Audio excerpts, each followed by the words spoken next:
Greetings, fellow technicians. Rodamon here. Thank you for tuning in to Stationeers Brutal Vulcan, episode 51, improving our volatile and CO2 gas source. So the reason why I don't want to eat the potatoes over the bread is bread is a higher quality food, so it allows you to hydrate higher, which is why I'm prioritizing bread over potatoes. That's the whole reason I switched. I'll just do steel, because we have the frames right here for it.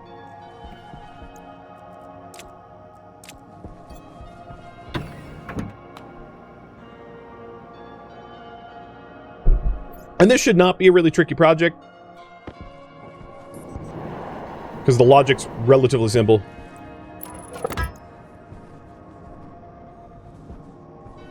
And if I need more space, I can just like build frames out this way. It doesn't really interrupt anything.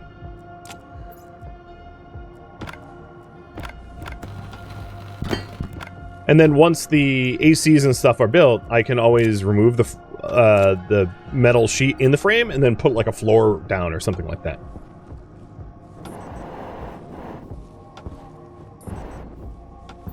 How do you... what is it? Angle grinder, okay. Wrench.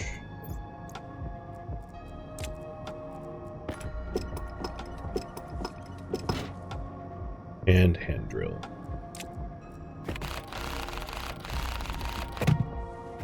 Okay. I'll put the giant vent here. What is this line? This is off of the battery heavies. I probably don't want it feeding off that. What I could do is this can be on my furnace network. I think that's probably fine, because the furnace network is not overtaxed. It only goes up to about 2 kilowatt. And it has plenty of additional overhead. So that should not be an issue.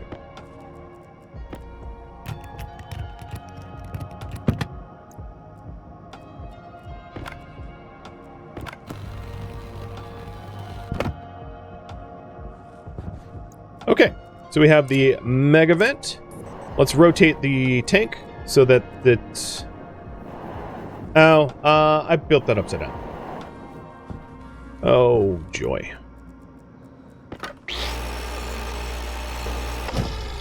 This is why I want the harm suit, so that I don't have to go inside when it's hot out as frequently.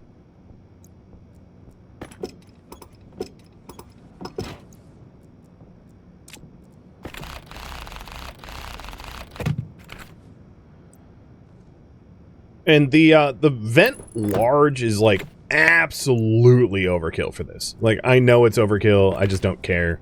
I already had one, so I'm just gonna use it.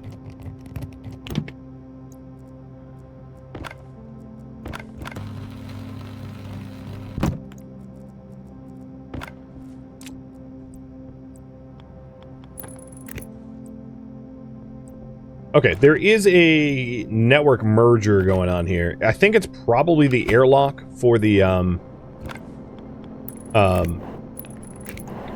furnace room. So because I'm not sure, I'll just have the cables bump out like this so that I don't do a merger of unknown networks. But this is my arc furnace, because this is my arc logic, so I know this is safe. That's fine. No issue there, because I want it on that network. So I'm going to set this inward, and obviously it's not going to be on right now because there's nowhere for the gas to go, and it would go kablooey, and kablooey is bad. So what we're going to want to do is we're going to want to have the data port here, because I want data about this tank.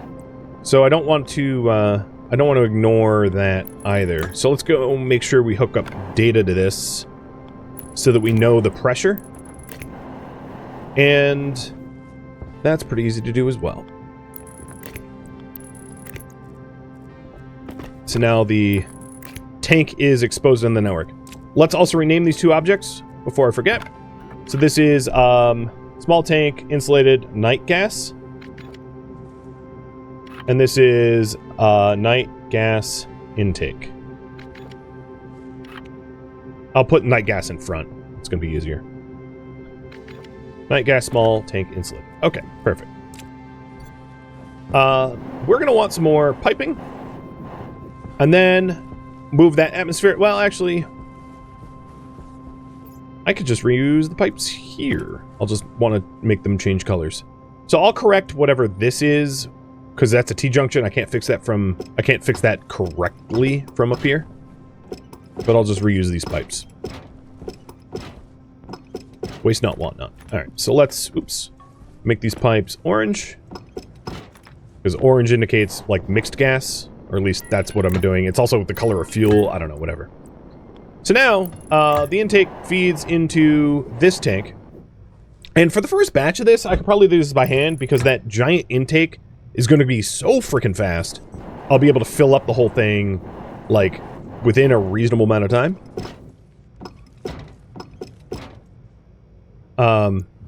I'm also going to want to set up the passive vent as well, because what I'm planning on doing, as I mentioned, is rather than CO2, actually, you know what? I have an extra CO2 slot. This is my filter now. What I want to do is I want to be filtering... Did this filter get damaged because of an ash storm? Because it was in this unit? Maybe the filter unit should be outside. For that reason. Hadn't thought of that, but that might be a problem.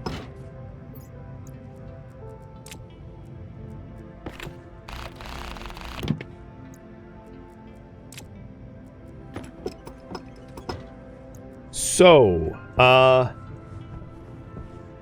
could have the filtration in the arc furnace room. I guess that's probably safer.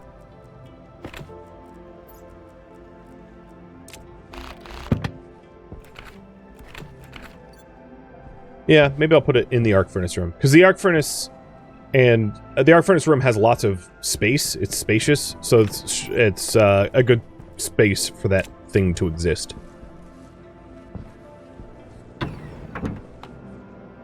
And that way, it's not exposed to the elements, and I'm not gonna, like, lose it.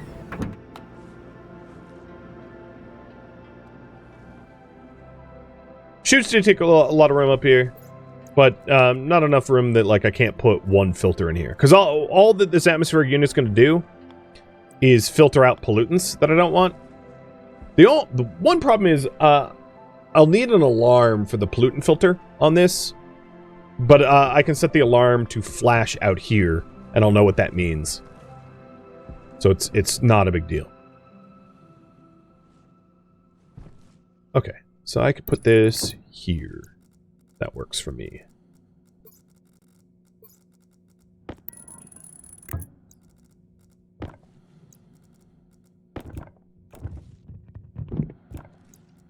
Okay, done. And then the unfiltered is what we want to get rid of. So the unfiltered is going to come out like that, and I'll connect the vents when I'm out there. And then the filtered and the input are going to be looped back to one another. Actually, maybe...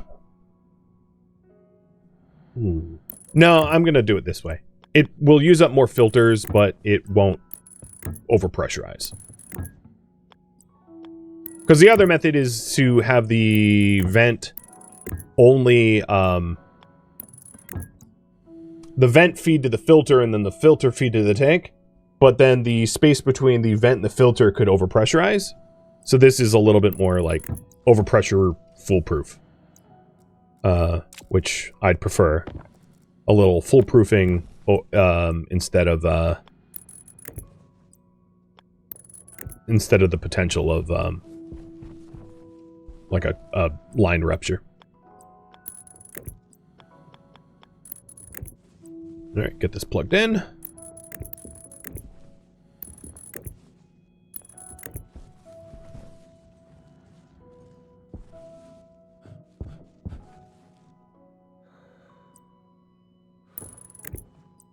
Just plug it in like that, that's fine. So now this filter unit can be turned on and off, and it's on the arc furnace network. Alright, So we'll need a pollutant filter for that. I actually have one, but I'll print up a new one.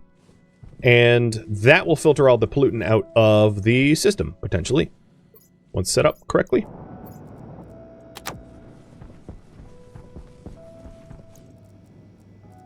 We still need to install the drain. I'm going to put these away. I'm just trying to make some more room. Yeah, I should also name it, you're right. To pollutant filtration. It's the only one on the network, so it's not like it's going to be confusing, but it wouldn't hurt to name it.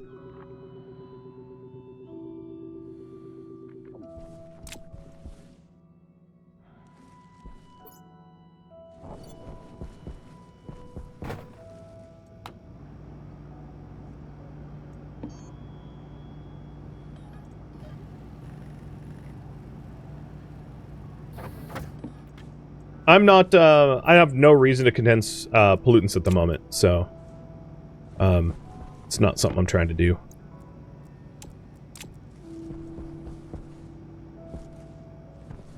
Alright, if it's nighttime, I can do a batch of filling that tank up by hand now. It wouldn't be terrible. Because, yeah, it's 126 out. So the way this works is, this vent turns on, it sucks an immense amount of night air in, and it pressurizes this thing pretty quickly as a result.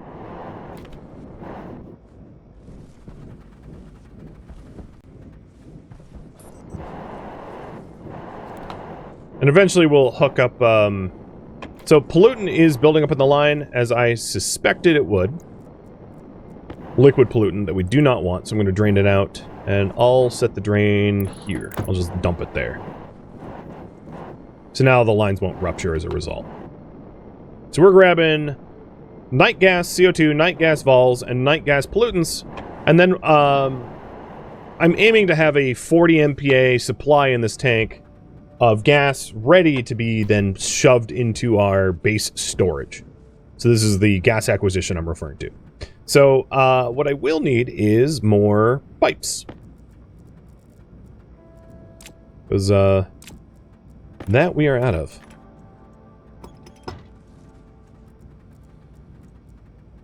But in the meantime, I can hook up the exhaust port for this. So we'll just dump the gas we do not want from here.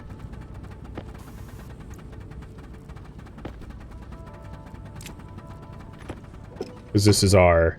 Essentially, if it's pollutant, it gets dumped out here.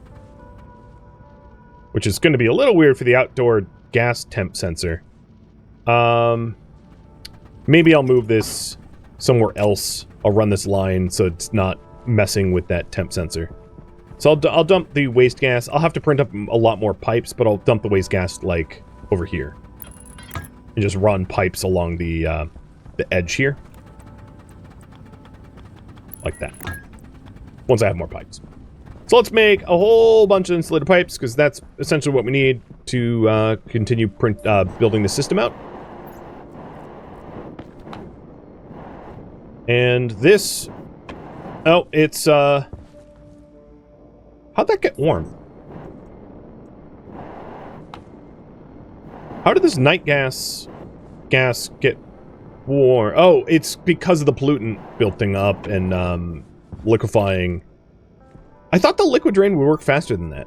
Yeah, so I think it's what's happening is there's condensation happening and the phase change is causing temperature issues. So I might need more drains. I'm actually surprised the drains aren't keeping up, but that mega vent is just so fast. No, there's something wrong with the drain. I don't even see the drain.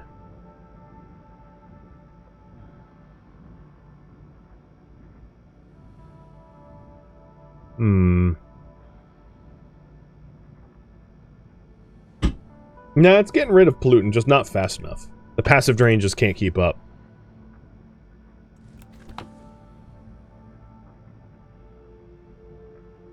I think that's fine, only because the quantity of acquisition, like, I'm doing a massive bulk acquisition of gas right now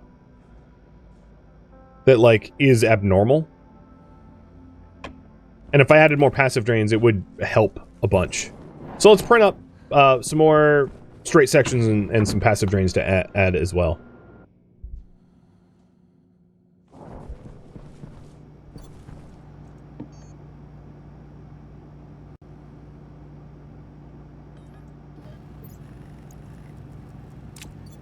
Is 73 silicon all that I have? Sounds about right, but just double checking.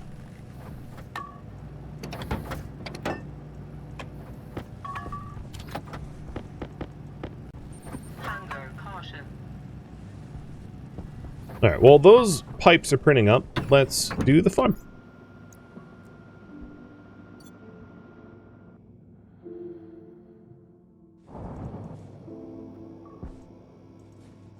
Still not seating, but these have.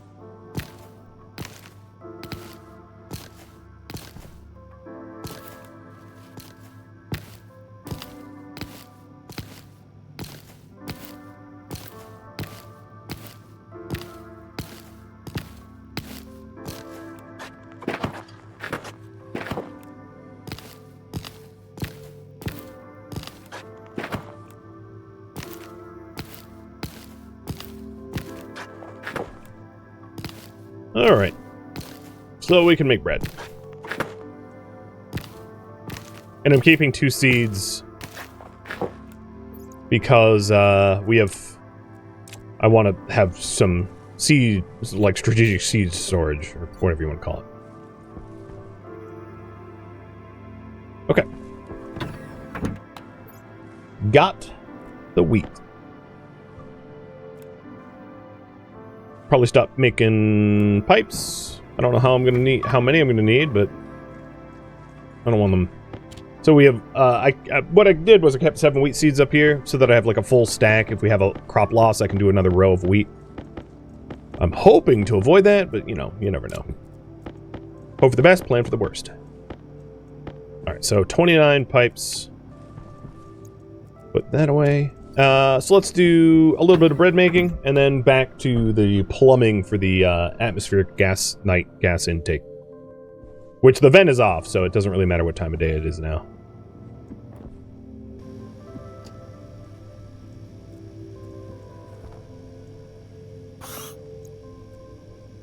I think what I need to do is, what, split 3 off? Yeah.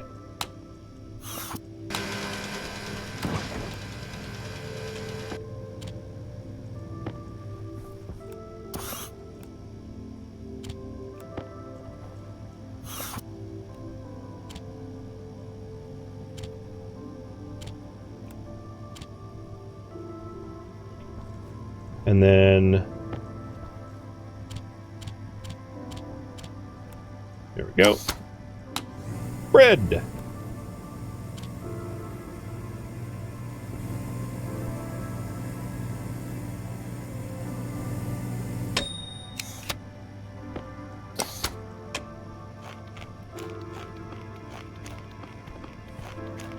Nothing like, easy bake oven.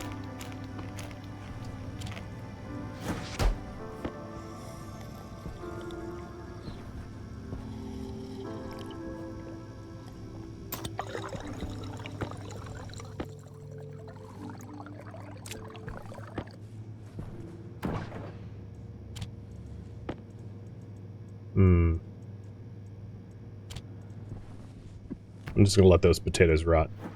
I'll throw them outside. For fun.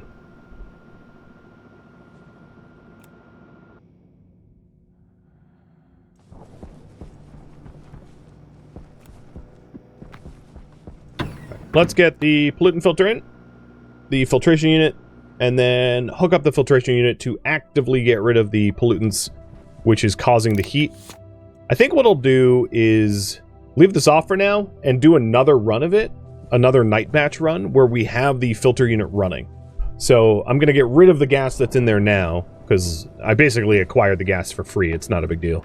And then set up the filtration and some more drains, which I'll print up once everything's plumbed up, so that we're actively getting rid of the pollutants so it doesn't actually create excess heat. Which means We take a look here. Yeah, this got up to 150 as a result of the exothermic reaction. So, dump the air. So now I'm just going to get rid of it all, and we're going to try to set it up in a way that there is no exothermic reaction, so that there is no phase changing or any of that jazz.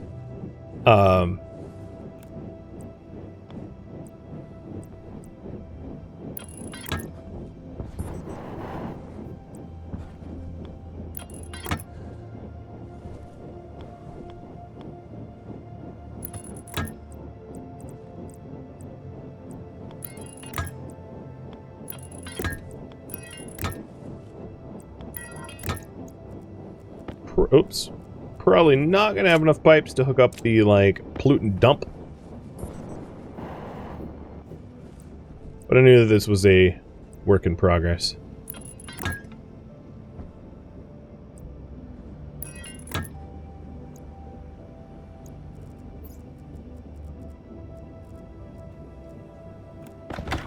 Set this to a flatten.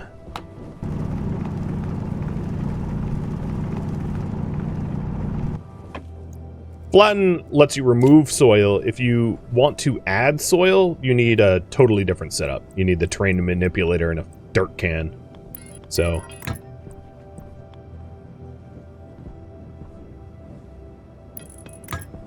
yeah, let's print up some more pipes so I make the full run. Basically, I just don't want the temp sensor here to interact with the pollutant dump there, because it will cause the Stirling system to misread ambient temp, and that would be bad. So more pipes and drains.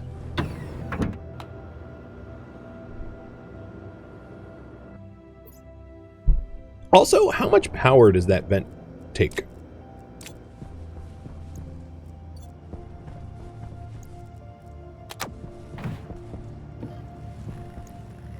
Of that, I am not even sure.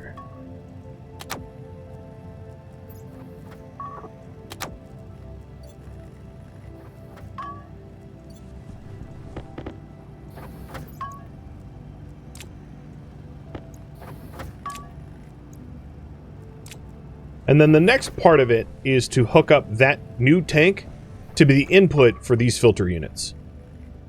So I turned off the CO2 filter unit, and there's probably no... Oh, well, that's the wrong cartridge. There's probably, yeah, barely any CO2 in there as a result of flushing CO2 continually through the farm. So that's what we're trying to solve, is that the continual gas intake in the farm doesn't get temp shocked into plant death. And I don't, you know, and this will ruggedize the system so that won't happen. So I'll do, I don't know, 5 drains? Sounds overkill, but, like, might as well. Alright, the other half of this is, did we... Yep. Yep. We processed all the water. Gas filter died, though.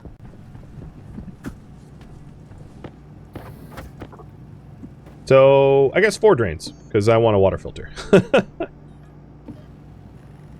Deciding how many passive drains we have based upon impatience is a perfect system, and you cannot argue otherwise. Alright, now... It's hard for me to believe that the filter here filtered all of the steam and then, like, died perfectly? With no work left? Actually, what is even going on with this? I don't even see the H2 combustor...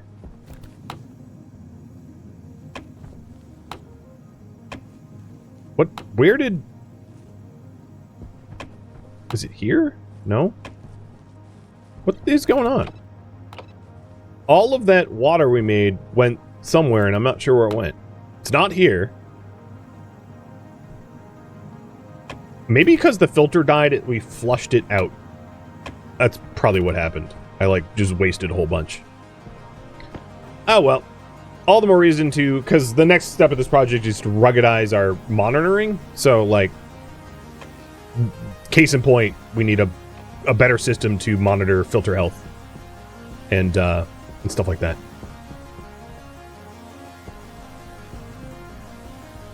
Alright, hooking up the drains and hooking up the pollutant waste line.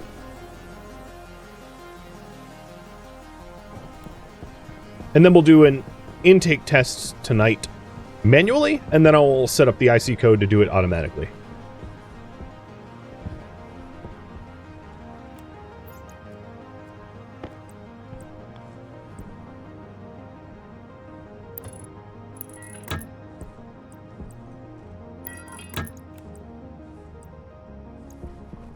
So because this is on a...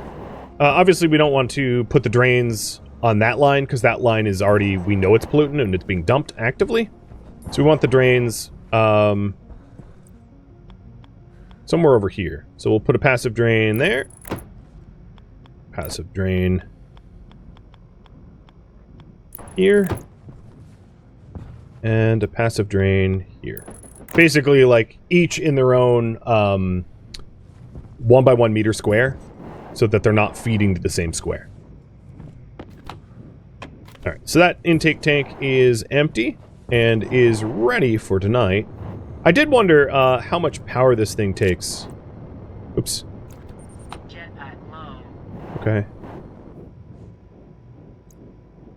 500 watts? Okay. It's not insignificant, but we have room for it.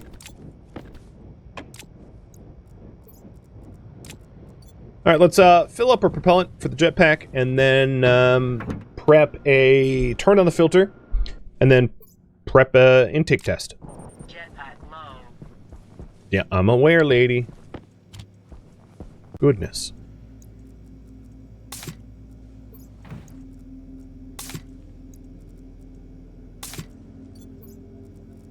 Taking a look at the filters here. Okay. We have some CO2 available for the farm, which is good. Got lots of oxygen, lots of vols. Good amount of nitrogen. For, you know, for being on a Vulcan. Alright, turning on the filter now, so that we can actively flush out the volatiles. So it should just be, it should just eventually be a tank of carbon dioxide and volatiles, and all the pollutant is like... Alright, I said flush out the volatiles, meant pollutants. So it should eventually just be like, only volatiles and carbon dioxide, no pollutants, get rid of all the pollutants, and make sure the pollutants don't phase change so that it ruins the temperature of the gas. Them's the plan. So the filter is now on. And we should be able to see the filter on the data network, so I can double check it from out here. If you were worried. You know, if we take a look at the ARC system, all things attached to the ARC system should be shown. So we have the pollutant filtration is 10 watts, meaning it's on. Alright, it's 129C. And eventually when we hook up the logic to this, we'll set it up that it's like below 127 Celsius. Meaning, like, it's truly night. It's as cold as it's going to get.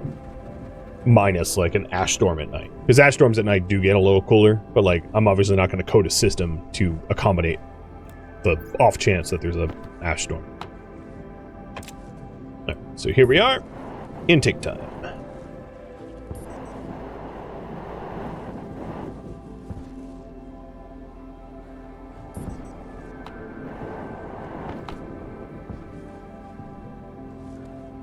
Okay, the temperature of the gas in here is not rising because it is being filtered out fast enough that it does not condense.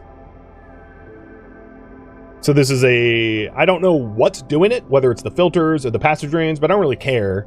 It works. And even on full pressure intake, there is no buildup of pollutant. The other half of the equation is to make sure that these are not getting pressurized. Now, locally, is there more pollutant here? 24%.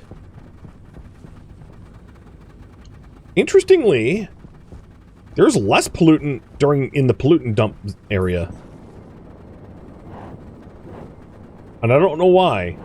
But as you can see, the composition of the atmosphere actually can change depending on what you're dumping to the atmosphere. So like right now, because I'm underneath one of the pollutant passive drains, there's a little bit of liquid pollutant, you know, where I was a second ago as a result of being below a drain. So I just technically took a shower in pollutant.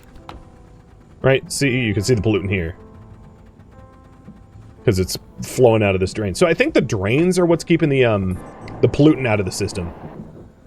Not the filter. Oh, no, it condensed a little bit. And that might be unavoidable if we're using one of those mega vents. That could just be a consequence of, like, too much input. But at the end of the day, I'm, like, fine with it as long as we're getting rid of it actively. Because of what will happen is we're going to run this through coolers, dumping the heat to the waistline here, and then bringing it down to, like, room temperature or whatever, ready to be separated into, you know, separated CO2 and volatiles. Now, the only worry that I have is the drains might be feeding back to the intake vent. And I think that might be a problem. I think that is actively our problem, so I'm going to reverse the intake vent again. And what I'll do is I'll hook up these passive drains in a different configuration to see if I can't very cheaply modify this system.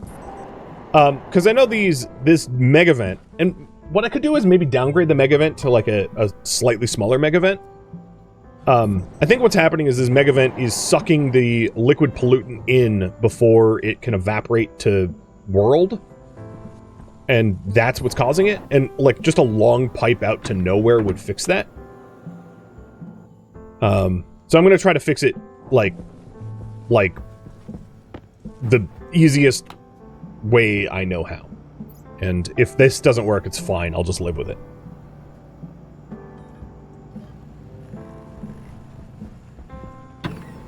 I'm not going to bother with inactive liquid drain. I'm going to do passives. It's fine. I think what was happening was there was a feedback loop. That's my theory, at least. I'm just checking on the filter. Yeah, 2% is fine.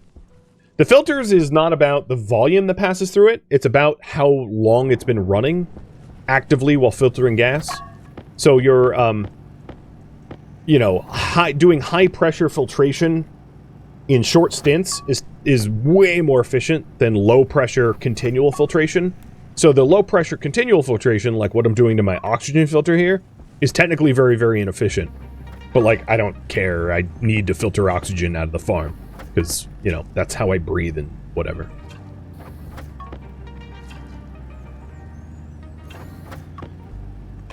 All right, so I'm going to try to upgrade the system in the jankiest way possible by like installing a bunch of passive vents far away from the intake vent. And you'll see what this looks like. So this is the furthest point from that spot. So we'll just do some straight 10s.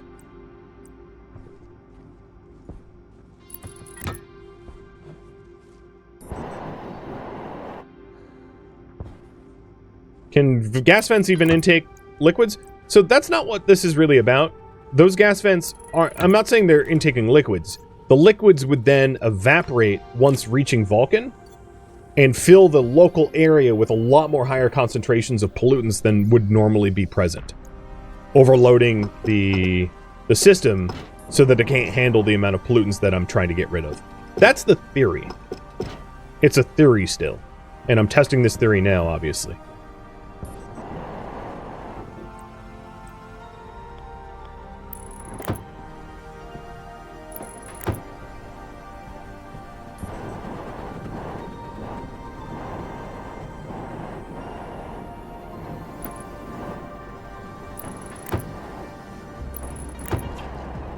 So now I'm just dumping the pollutants out like that. As I said, janky, janky, janky. But whether it works, you know, if it works and it's janky, it's sufficient. So we're getting rid of all the pressure that's in here. And then I'll reverse the vent again and see if it works. This thing is basically empty.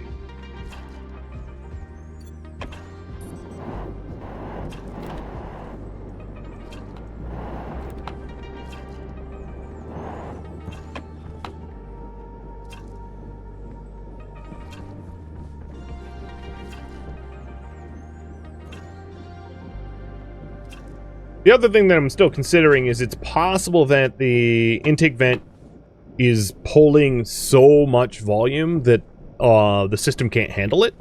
The drains can't handle it. And shrinking the intake vent. So if this doesn't work, that's the last step I'm going to take. And if the shrinking the intake vent doesn't work, I'm going to just leave it imperfect. That's the plan. I'm not trying to make a perfect system. I'm just trying to get some cooler night gas.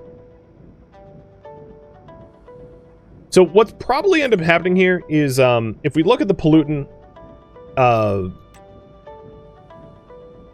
phase change, once it hits a certain pressure, that's when it turns to liquid.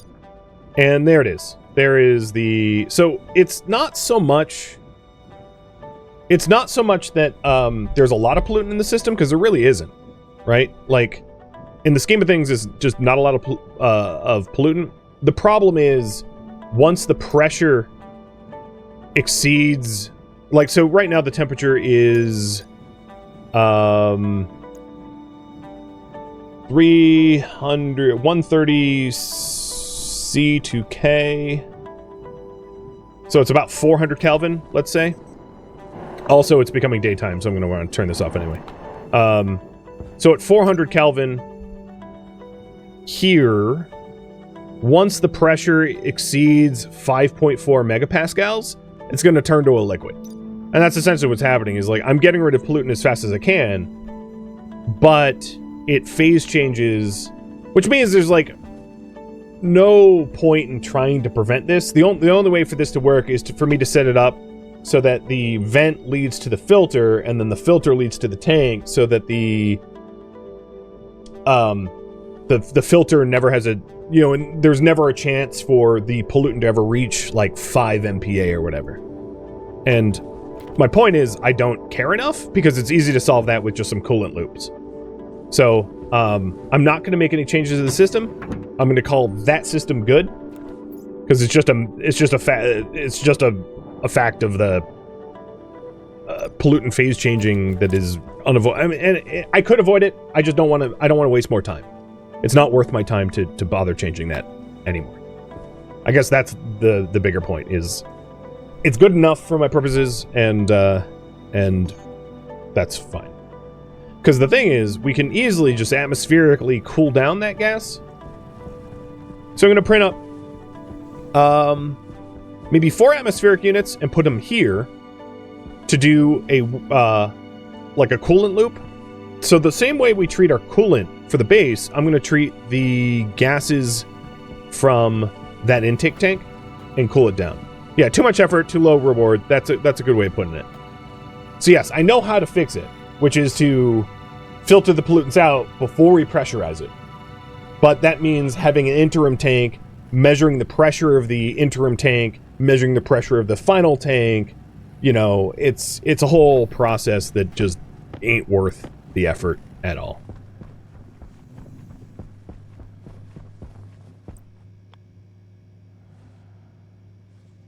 So I might move the cable there, because that cable's kind of in the way if I'm going to line up the ACs in the same configuration.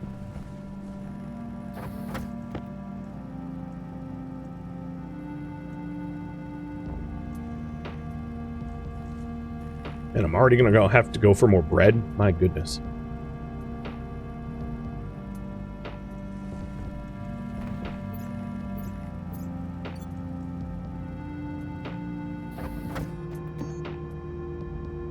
Actually, let's get, what is it? 8 pipes first?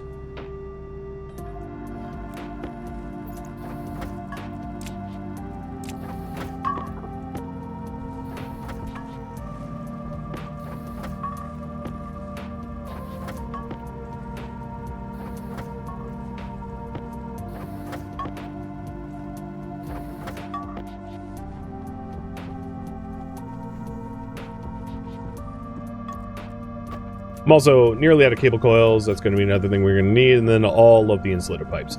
So, I think we're going to be out of silicon, because I can only make 19 more insulator pipes. So we're going to have to go get some silicon today. But I'm sure my soy is done, or I'm assuming the soy is done. So let's go soy farm. Yep, they were done. And I'm going to keep the seed. Oh, no, that one's not done. That one's not done.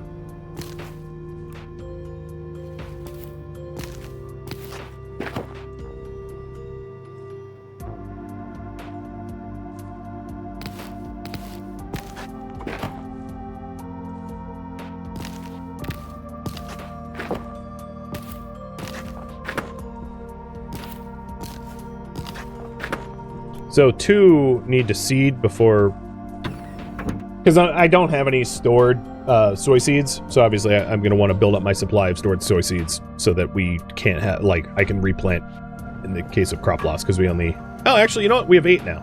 So I take it back. I guess I don't really care.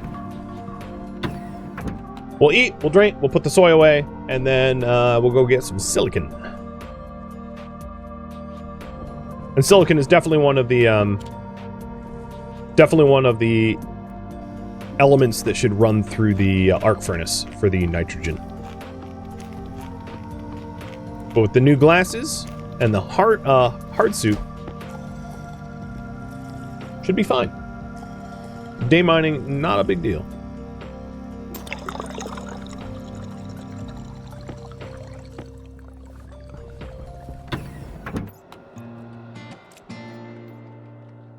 Thank you for tuning in to Stationeers Brutal Vulcan, which originally streamed live on Twitch. If you have any questions for me, let me know in the comments below. If you'd like to catch a live stream of mine, Rodamont.com has my stream schedule and countdown timers to upcoming streams. If you'd like to join my online gaming community on Discord, Rodamont.com has a link to it, as does the description of this video. Thank you so very much for watching. Special thank you to my Twitch subscribers, Patreon patrons, and viewers like you that support the channel and made it all the way to the credits. Thank you so very much. I hope to catch you next episode or an upcoming stream. Farewell, fellow Vulcanites.